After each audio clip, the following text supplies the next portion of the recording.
वळसंगच्या जमीन व्यवहारात मृत व्यक्ती झाली जिवंत. सांगलीतील प्रकार. खोटे घोषणापत्र करून दस्त नोंदणी.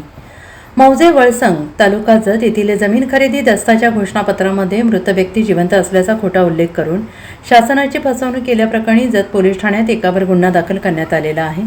या प्रकरणी मीरासाहेब देवदास ठाले राहणार नदीवेश बौद्ध कॉलनी मिरज यांच्या फिर्यादीवरून कुंतल तरुण बासू वय वर्ष 45 राहणार फरीदाबाद हरियाणा याच्या विरोधात भारतीय न्याय संहिता BNS कलम 318(4) तसेच नोंदणी अधिनियम 1908 मधील कलम 82 आणि 83 अन्वयीत गुन्हा दाखल करण्यात आला आहे.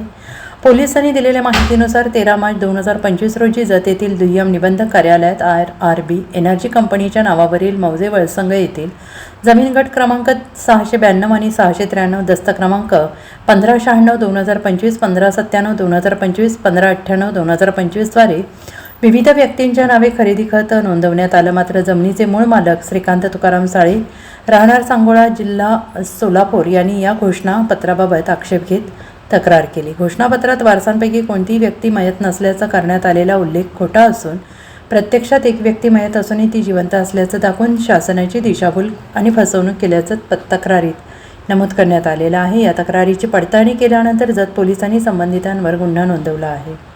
Bureau report SPN Marathi Valsang.